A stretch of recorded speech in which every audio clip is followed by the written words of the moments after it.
আজকে সাম্প্রদায়িক দাঙ্গাবাজি বিজেপিকে রুখতে গেলে আর তার পা পোষা গোলামে আইএসএফ কে রুখতে গেলে আজ গোটা বাংলা জুড়ে যেভাবে বিজেপি ইলেকশন কমিশনকে দিয়ে গরিব মানুষের ভোটাধিকার কেড়ে নেওয়ার চেষ্টা করছে, যেভাবে এসআইআর এর মাধ্যমে মানুষকে মৃত্যুর মুখে ঠেলে দিচ্ছে, যেভাবে এসআইআর এর মাধ্যমে মানুষকে হয়রানি করার চেষ্টা করছে, কোটি কোটি মানুষকে যেভাবে লাইনে দাঁড় করিয়ে দিয়েছে, তার জবাব আগামী দিনে আপনাদের দিতে হবে। কি দেবেন? তো জোরে বলতে হবে, দেবেন তো? দেবেন তো? জবাবটা দিতে হবে। আর আমি আপনাদের বলি, যাদের নামে ডিলিট আসছে চিন্তা করবেন না, কিন্তু দয়া করে আপনার ব্যাংকে কোনো টাকা রাখবেন না, কারণ আগামী দিনে ভোটের পরে এই অপদার্থ বিজেপি সরকার ব্যাংকগুলোকে বলে দেবে তোমরা প্রত্যেকের অ্যাকাউন্টের কেওয়াইসি এবং ভোটার আইডেন্টি কার্ড চাও। আপনি আধার কার্ড দিতে পারবেন, কিন্তু ভোটার কার্ড যাদের ডিলিট হয়েছে তারা দিতে পারবেন না। তখন আপনার ব্যাংক অ্যাকাউন্টটা ফ্রিজ করে দেবে, বন্ধ করে দেবে। আপনি কোনো জমি বিক্রি করতে পারবেন না, কিনতে পারবেন না।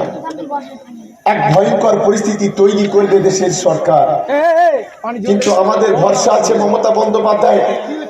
দিদি গতকাল ঘোষণা করেছেন যাদের নামে ডিলিট আছে তাদের জন্য হাইকোর্ট থেকে সুপ্রিম কোর্টে লড়াই করব, তবু একজনের নাম যাতে বাদ না যায় সেই চেষ্টা করব, এটা মমতা বন্দ্যোপাধ্যায় আগামীকাল ঘোষণা করে দিয়েছে। ফলে আপনারা একটা কাজ করবেন, ডিস্ট্রিক্ট ইলেকশন অফিসারের নামে একটা দরখাস্ত করবেন, আর আপনি যে বিএলওর কাছে যে কাগজপত্রগুলো জমা দিয়েছিলেন সেইগুলো নিয়ে বিডিওর কাছে জমা দেবেন। বিডিও একটা ট্রাইব্যুনাল করেছে সুপ্রিম কোর্ট, সেই ট্রাইব্যুনালে প্রত্যেকটা কাগজ দেখা হবে এবং যাদের নাম, যারা এই মাটিতে জন্মেছে, যাদের বাপ দাদা 14 পুরুষ এই মাটির সঙ্গে যাদের সম্পর্ক, যাদের ছেলে, যাদের মেয়ে, তারা এই মাটিতে জন্মেছে, আজ কাপুরুষের দলেরা তাদের নামটা কেটে দিচ্ছে। ছেলে ভোটার হয়ে গেল, আর যে বাবা জন্ম দিল সে ভোটার হতে পারেনি। যে মা জন্ম দিল সে ভোটার হয়ে গেল, যে ছেলে প্রসব করলো সেই ছেলের বয়স 18 বছর, 20 বছর, 30 বছর, তার ভোটারটা কেটে দিল। নোংরামির একটা সীমা আছে। এই নোংরামি করছে দেশের অপদার্থ বিজেপি সরকার। ইলেকশন কমিশনকে দিয়ে মানুষের ভোটাধিকার কেড়ে নিচ্ছে। আগে মানুষ ঠিক করতো ভোট দিয়ে সরকার কিভাবে গড়বে, আর এখন সরকার ঠিক করছে মানুষ কি করে ভোট দেবে। ভাবতে পারেন? শুধু তাই নয়, আজ বাঙালিদের উপর নারকীয় তাণ্ডব। বাংলায় কথা বললে পিটিয়ে খুন করে দেওয়া হচ্ছে।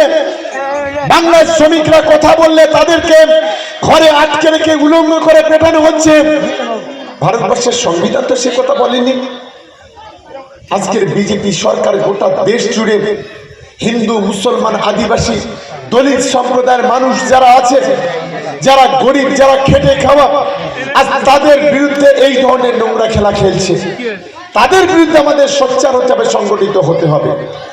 আজ আমরা দেউলিটির মানুষ, আমরা গর্ববোধ করতে পারি আমাদের মুখ্যমন্ত্রীর নাম মমতা বন্দ্যোপাধ্যায়, আমাদের নেতার নাম অভিষেক বন্দ্যোপাধ্যায়। আজ দেউলি 2 এর অলিতে গলিতে পিচের রাস্তা, কংক্রিটের রাস্তা। আজ দেউলি 2 এর প্রতিটা গ্রামে গ্রামে বিদ্যুৎ, প্রতিটা বাড়িতে বাড়িতে বিদ্যুৎ। আজ দেউলি 2 এর পানীয় জলের ব্যবস্থা। আজকের দেউলি 2 এ হাজার হাজার মানুষ আজকে বাংলার বাড়ি পেয়েছে। আজ দেউলি 2 এর বিভিন্ন উন্নয়নটা হয়েছে। আমি চাই আপনাদের কাছে অনুরোধ করব, আপনারা সকলে মিলে ঐক্যবদ্ধ হন, আর 29শে এপ্রিল জোড়া ফুলে ভোট দিয়ে আমাদের এগেনস্টে যে প্রার্থীগুলো আছে তাদের জামানত জব্দ করে দিন। এই আবেদন আমি প্রত্যেকটা তৃণমূল কংগ্রেসের কর্মীদের কাছে রেখে আমার বক্তব্য আমি শেষ করছি। জয় হিন্দ, বন্দে মাতরম। তৃণমূল কংগ্রেস জিন্দাবাদ, মমতা বন্দ্যোপাধ্যায় জিন্দাবাদ, অভিষেক বন্দ্যোপাধ্যায় জিন্দাবাদ। আর আমার ছোট ভাই বাহারুল, ওকে সবাই ব্যাপক ভোটে জেতাবেন। একটু হাত দিলে সকলে জানাবেন। সবাই দলের সঙ্গে আছেন তো? সবাই দলের সঙ্গে আছেন? ধন্যবাদ সকলকে। আপনারা সেই মানসিকতা নিয়ে আজকে বাড়ি ফিরবেন।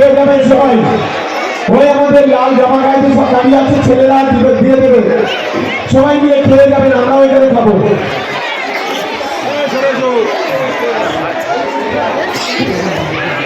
এই যারা টোটো দিয়ে আগে চলে এসছো সদরপুর মোড় থেকে